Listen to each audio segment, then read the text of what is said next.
File sulphur reductase ये enzyme उसको testosterone को डायहाइड्रोटेस्टोस्टेरोन में कन्वर्ट कर देता है, जिसकी एफिनिटी होती है एंड्रोजन रिसेप्टर्स पे, एंड वहाँ पर जो हेयर्स हैं वो फॉलिंग स्टेज में कन्वर्ट हो जाते हैं और पतले होने लगते हैं। फाइनली वहाँ का हेयर फॉलिकल जो है बिल्कुल ही खत्म हो जाए। अगर पेरेंट्स को या फिर जल्दी से बॉल्डनेस आई है तो बच्चों में और भी जल्दी आ सकती है। अगर ज़्यादा स्मोकिंग करेंगे तो ऑक्सीडेटिव स्ट्रेस होता है जिससे ब्लड सर्कुलेशन अफेक्ट होता है आपके हेयर फॉलिकल का। फाइनली आपके हेयर फॉलिकल में ब्लड सर्कुलेशन नहीं होगा तो वो डैमेज हो जाएंगे। Help of the scanner will try to visualise कि आपके कितने हेयर फॉलिकल वहाँ पर हैं, तो उसका हम परसेंटेज निकाल लेते हैं। और अगर वो परसेंटेज आपका लाइक मोर देन 20% है तो will consider as a male pattern hair loss और रिसीडिंग हेयर लाइन। तो इसमें हम पेशेंट को ग्रोथ फैक्टर्स डालते हैं जिससे कि hair without hair transplant revive हो सकते हैं एट इनिशियल स्टेज।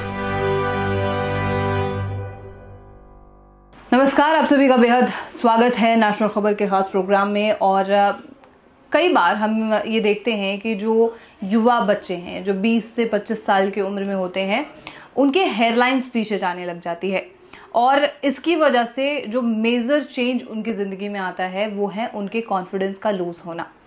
कई बार शैम्पूज़, कंडीशनर्स और अलग अलग तरीके के प्रोडक्ट्स का यूज़ करने के बावजूद भी वो चीज़ें, वो प्रॉब्लम ख़त्म नहीं होती हैं। तो क्या इसका कोई ट्रीटमेंट संभव है? इसी पर आज की खास चर्चा होने वाली है। और अभी हम मौजूद हैं लाफिमक्स डर्मा क्लिनिक में और हमारे साथ मौजूद होंगी जानी मानी डर्मेटोलॉजिस्ट डॉक्टर चंचल। बहुत स्वागत है मैम आपका। धन्यवाद। और जो ये जो लाइन है, हेयर लाइन है, इसका पीछे चले जाना, इसको सबसे पहले तो हम कहेंगे क्या? देखिए, जो हमारा फोरहेड होता है उससे कुछ हमारी हेयर लाइन स्टार्ट हो जाती है। बिल्कुल राइट। इसी जो डिफरेंशिएशन है जो फोरहेड और आपके हेयर्स को डिफरेंशिएट कर रहा है, तो this particular line is known as hair line. If this ये हेयर लाइन अगर आपकी रिसीड कर जाए, आपका फोरहेड ब्रॉड दिखने लगे, ओके, या फिर अगर हम लेटेस्ट स्टेज देखें जिसमें वी शेप बन जाता है मेल्स में, है ना, और या फिर एम शेप बोल सकते हैं। Right. M shape hair line या वी शेप हेयर लाइन या फिर ब्रॉड फोरहेड जिसमें आपका ओवरऑल पीछे चला गया है, उसको हम रिसीडिंग हेयर लाइन कहते हैं। ओके, इसमें क्या हार्मोन्स का भी कोई रोल होता है? इसमें हार्मोन्स का मेजर रोल होता है।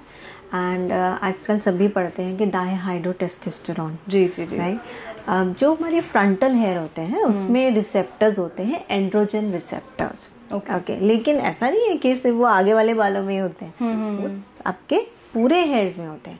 बट एक तो डिफरेंशिएशन ये होता है कि एंड्रोजेनिक रिसेप्टर्स बैक हेयर्स में कम होते हैं। दूसरा, उनकी सेंसिटिविटी टुवर्ड्स दी डायहाइड्रोटेस्टोस्टेरोन वो कम होती है as compared to frontal hairs, and there is a process called methylation. वो ज़्यादा होता है बैक वाले। this is basically a very biomedical term. So to understand, जो एंड्रोजेनिक रिसेप्टर्स होते हैं वो ज़्यादा सेंसिटिव होते हैं फ्रंटल हेयर में, okay, as compare to the occipital hair. So जो सबसे पहले रिसीडिंग हमें कहाँ दिख रही है? frontal hair, because the hormone dihydrotestosterone it sits on the androgenic receptors. What does it do? वो क्या कर रहा है? आपकी हेयर लाइन, जो बाल थिक होते हैं आपके, उनको पतला कर देता है। Okay, first point. Second, growing stage में जो हेयर जा रहे हैं वो फॉलिंग स्टेज में चले जाते हैं। ओके, ठीक है। सो क्या हो रहा है? आपके बाल झड़ने स्टार्ट हो रहे हैं, पतले होना शुरू और साथ में पतले होने जा रहे हैं। पतले उतने हो जाते हैं कि फाइनली वो बिल्कुल ही डिस्ट्रॉय हो जाते हैं। वहाँ पर रूट्स, जो हेयर फॉलिकल्स हैं, वो बिल्कुल खत्म हो जाते हैं। सो यहाँ पर क्या, किसका रोल आ गया? डायहाइड्रोटेस्टोस्टेरोन। सो बेसिकली मेल्स में testosterone converted into dihydrotestosterone and enzyme is five alpha reductase. Okay. तो 5-अल्फा रिडक्टेज ये एंजाइम उसको टेस्टोस्टेरोन को डायहाइड्रोटेस्टोस्टेरोन में कन्वर्ट कर देता है, जिसकी एफिनिटी होती है एंड्रोजन रिसेप्टर्स पे, एंड वहाँ से जब ये वहाँ पर जो हेयर्स हैं वो फॉलिंग स्टेज में कन्वर्ट हो जाते हैं और पतले होने लगते हैं। फाइनली वहाँ का हेयर फॉलिकल जो है बिल्कुल ही खत्म हो चुका होता है। ये तो हम हार्मोन के बारे में बात करें कि हार्मोनल क्या फैक्टर हो सकता है, क्या इसके अलावा भी कोई कारण है? बिल्कुल। फेमिलियल होता है, इट रन्स इन फैमिलीज। अगर पेरेंट्स को या फिर जल्दी से बॉल्डनेस आई है तो बच्चों में और भी जल्दी आ सकती है। अच्छा, ओके। मतलब पेरेंट्स को अगर 30s में आई है तो बच्चों को 20s में आ सकती है, राइट। दूसरा, और ऐसा भी हो सकता है कि अगर पेरेंट में 30 में आई है तो बच्चों में 30 में भी आ जाए। तो मतलब it runs, genes are more prone for baldness. अगर किसी के पेरेंट्स में तो वो देर से आएंगे, किसी की जल्दी आएंगे। Second, so first cause is the familial, second is hormone जो मैंने अभी बताया आपको, third is it's a normal ageing process. अगर लेट 30s या 40s या 50s में इट्स अ नॉर्मल पैटर्न की आपके रिसीड्स होंगे या झड़ेंगे। Fourth is lifestyle. ठीक है, लाइफस्टाइल में एक्सेसिव स्मोकिंग, अगर ज़्यादा स्मोकिंग करेंगे तो ऑक्सीडेटिव स्ट्रेस होता है जिससे ब्लड सर्कुलेशन अफेक्ट होता है आपके हेयर फॉलिकल का। एंड फाइनली आपके हेयर फॉलिकल में ब्लड सर्कुलेशन नहीं होगा तो वो डैमेज हो जाएंगे क्योंकि न्यूट्रिएंट्स नहीं जा रहे। अब मैंने न्यूट्रिएंट्स की बात करी है, तो अगर आपकी बैलेंस डाइट नहीं होगी तो प्रॉपर न्यूट्रिशन वैसे भी नहीं मिल पाएगा। अगर ब्लड सर्कुलेशन है भी तो भी हेयर रिसीड करेंगे या फिर हेयर फॉल होगा। स्ट्रेस, कई बार स्ट्रेस हो या फिर मेंटल स्ट्रेस या फिर कोई इंजरी हो गई, राइट, या कोई सर्जरी, इनफैक्ट कई बार इन्फेक्शन हो जाता है तो वो आपकी नॉर्मल हेयर लॉस जो हो रहे हैं उसको एक्सजर्गेट कर देता है, उसको बढ़ा देता है। ओके। और अगर मैं फीमेल से बात करूँ तो मेजर देखिए थायराइड, तो दोनों में हो सकता है, मेल एंड फीमेल में, वो भी एक कंट्रीब्यूटिंग फैक्टर होता है कई बार रिसीडिंग हेयर लाइन या हेयर लॉस के लिए। And in females PCOS and other female changes, उसमें भी कई बार एक्सेसिव हेयर फॉल होता है और उसमें रिसीडिंग हेयर लाइन से ज़्यादा आपको पार्टिंग दिखती है बीच में। राइट। जब उनका पार्टीशन होता है वो ज़्यादा एरिया ब्रॉड होने लगता है। So these are the different reason except the hormones which can lead to the hair fall. We need to take care of our lifestyle, which is adding all to the other factors. बिल्कुल, मतलब सिर्फ ये नहीं है कि कोई भी बीमारी, बल्कि आपके स्किन पे, आपके हेयर्स के साथ जो हो रहा है वो भी आपके लाइफस्टाइल खराब होने की वजह से एक चीज है। Definitely. अच्छा, रिसीडिंग जो हेयरलाइंस है और मेल पैटर्न बॉल्डनेस जो होता है, इसमें क्या डिफरेंस है? देखिए, मेल पैटर्न बॉल्डनेस की स्टेजेस होती हैं, ओके, और रिसीडिंग हेयर लाइन उसका फर्स्ट या इनिशियल स्टेज है। ओके, तो receding hair line is actually a male pattern baldness. मैं थोड़ा ब्रीफ कर देती हूँ। फॉर एग्जांपल, अगर अर्ली स्टेज में पेशेंट को ऐसा लगेगा कि ओवरऑल स्टेज 1 में अगर पेशेंट मेरे पास है तो डेंस हेयर है, little bit hair fall patient को लगेगा। लेकिन अगर मैं स्टेज 2 की बात करूँ तो थोड़ा सा फोरहेड ब्रॉड हो जाएगा and there will be thinning in the temporal area, this is known as temporal area. तो यहाँ पर थोड़ी सी थिनिंग दिखेगी पेशेंट को, ओके, और ऐसा लगेगा कि जैसे कि जो फोरहेड है वो थोड़ा सा ब्रॉड लग रहा है एंड ओवरऑल डेंसिटी थोड़ी कम लगने लगेगी। स्टेज 3 में जो आपको टेम्पोरल एरिया थोड़ा थिन लग रहा था वो और डीप हो जाएगा। ठीक है, ओके, और क्राउन के आसपास भी आपको कई बार ऐसा होता है, हर पेशेंट में होता है कि वहाँ पर थिनिंग स्टार्ट हो रही है।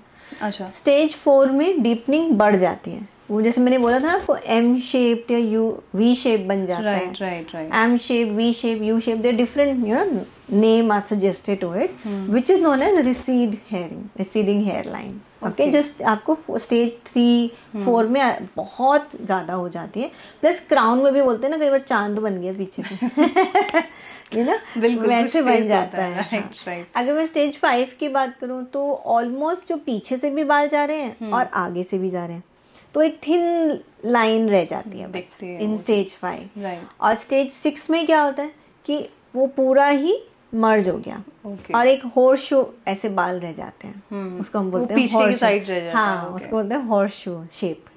ओके, और stage 7 which is the most severe form, एक पतली सी लाइन रह जाती है बस पीछे। तो ये द डिफरेंट स्टेजेस, इसमें जो फर्स्ट 3 and 4th स्टेजेस तक जो हेयर लाइन रिसीड हो रही है, M और U शेप, उसको रिसीडिंग हेयर लाइन बोलते हैं। ओके, तो जैसे फर्स्ट स्टेज आपने बताया कि रिसीडिंग हेयर लाइन जो है वो फर्स्ट स्टेज है, इसे पहचानने का है कोई टेस्ट है इसको जानने के लिए? हाँ, बेसिकली एक तो सामने से दिखता ही है, बिल्कुल सही है, डेंसिटी कम हो रही है, हेयर पतले हो रहे हैं, बिल्कुल, and there is a technology called trichoscopy.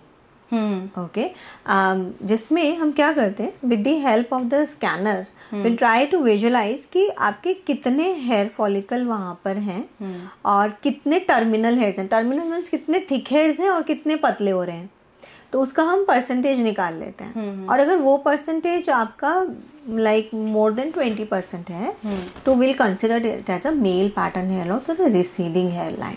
Okay, plus clinically हम देख रहे हैं कि फॉरहेड ब्रॉड हो रहा है या वी शेप बन रहा है या एम शेप बन रहा है। So these are the things, so clinical plus with the trichoscopy and there are other factors in trichoscopy, तो उससे हम जज कर लेते हैं कि आपको रिसीडिंग हेयर लाइन है। ओके, जैसे PRP है या फिर हेयर ट्रांसप्लांट है, क्या इन सभी चीज़ों से कोई हेल्प मिल सकती है इसमें? बहुत ज़्यादा। देखिए स्टेज 1, 2, 3 में हम ट्राई करते हैं कि PRP से रिलेटेड प्लेटलेट रिच प्लाज्मा जो आपके हेयर को बूस्ट अप करते हैं, growth factors. Okay, there are different type of growth factors. So जो मैंने आपको बोला था कि हेयर टर्मिनल हेयर्स पतले हो रहे हैं, ठीक है, वापस से वो ठीक हो जाते हैं। ओके, और जो हेयर साइकिल है, जो एनर्जिन फेज था, ग्रोइंग फेज आपका जो है फॉलिंग फेज में जा रहा था, वापस से वो ग्रोइंग फेज में कन्वर्ट हो जाता है। सो अगर आप स्टेज में इनिशियल स्टेज में, तो PRP इज अ मस्ट, और उसका भी एडवांस वर्जन आ गया, ग्रोथ फैक्टर कंसंट्रेट, हम जिसको GFC बोलते हैं। सो वो आपको जरूर कराना है। ओके, हेयर ट्रांसप्लांट तब जब अगर बिल्कुल ही हेयर नहीं रहे और स्टेज जैसे मैंने बोला 4, 5, 6 तो उसमें हेयर ट्रांसप्लांट, जबकि बाल पीछे के हैं वो आपके फ्रंटल एरिया में हम रीडिस्ट्रीब्यूट कर देते हैं and it gives a nice look to the patient. Okay, मतलब वो फिर बाल ग्रो होना खुद ही शुरू, नेचुरल ग्रो होते हैं। बिल्कुल सही है। महिलाओं के लिए किस तरीके का ट्रीटमेंट सेफ होता है? सो महिलाओं के लिए भी सेम ट्रीटमेंट है। अगर हार्मोन इम्बैलेंस है तो डेफिनेटली हमें पहले वो ट्रीट करना है, साथ ही साथ PRP देना है, GFC, and so these are the similar treatment. Okay, diet, healthy diet, dandruff अगर है तो उसको कंट्रोल में करना है। So all factor we have to consider. Vitamin deficiency है तो वो भी consider, not in females only, males में भी। And hair transplant is the last option. In fact आजकल लेटेस्ट टेक्नोलॉजी लाइक हम बोलते हैं PRP या एक्सोसोम्स या ग्रोथ फैक्टर कंसंट्रेट्स। सो इसमें हम पेशेंट को ग्रोथ फैक्टर्स डालते हैं जिससे कि hair without hair transplant revive हो सकते हैं एट इनिशियल स्टेज। ओके, कई बार मतलब ऑनलाइन भी मैंने ये कुछ ट्रेंडिंग सुना है रील्स के दौरान कि रोज़ बाल धो सकते हैं आप, हफ्ते में 3 बार बाल धोना चाहिए, हफ्ते में 2 बार बाल धोना चाहिए।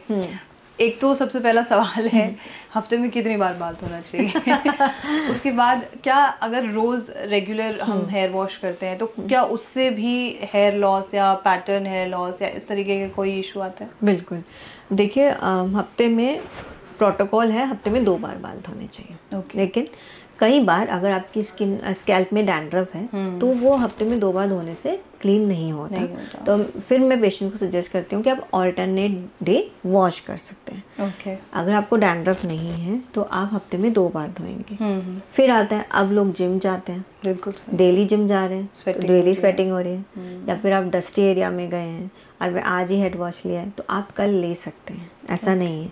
देन आपको जो शैम्पू यूज़ कर रहे हैं, अगर आप देयर आर अब शैम्पू है जो डेली बेसिस में आप यूज़ कर सकते हैं। ओके, केमिकल में कम होता है, सॉफ्ट वर्जन्स होते हैं ताकि वो आपके हेयर या स्कैल्प को डिस्टर्ब ना करें, फ्लोरा को, और आपके हेयर फ्रीजी ना हो या रफ ना हो। Okay, so the protocol is twice a week.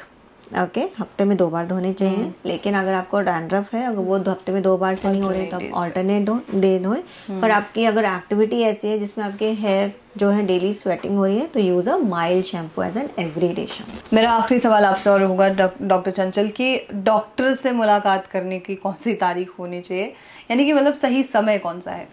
जब डॉक्टर अवेलेबल हो और आपको लगे कि अब हमें ज़्यादा, अगर आप हेयर से रिलेटेड पूछ रहे हैं तो मेरा ये रहना है कि कभी ये ना सोचें, कई बार हम ना YouTube पढ़ते हैं या फिर हम आजकल आप देखोगे ऑनलाइन कि हेयर फॉल हो रहा है तो ये ऑयल लगा लिया, ये पैक लगा लिया, दही लगा लिया, दे आर ऑल्सो ओके, ठीक है। बट अगर आपको एक्सेसिव हेयर फॉल है तो आप एक प्रॉपर कंसल्टेशन ज़रूर लें। और जैसे मैंने बोला इनिशियल स्टेज में अगर आप PRP, GFC, अदर फॉर्म, तो हेयर ट्रांसप्लांट की ज़रूरत ही नहीं है। बिल्कुल सही है, right. So healthy diet, good lifestyle, and even in दो अगर आपका हेयर फॉल है तो कंसल्ट योर डर्मेटोलॉजिस्ट। बिल्कुल सही है। Thank you so much doctor Chanchal, thank you so much ma'am. तो ये थी पूरी जानकारी। और अगर आपके मन में कोई भी सवाल हो, अगर आपके भी बाल लगातार जो है पतले होते जा रहे हैं और अगर आप भी हेयर फॉल से लगातार परेशान हैं, तो आप अपने सवाल हमसे ज़रूर पूछिए, चाहे कमेंट बॉक्स के ज़रिए या फिर मेल के ज़रिए। और आपके सवालों के जवाब हम डॉक्टर चंचल से लेने की कोशिश बिल्कुल करेंगे। और ऐसे तमाम खबरों के लिए आप नेशनल खबर के साथ जुड़े रहिए।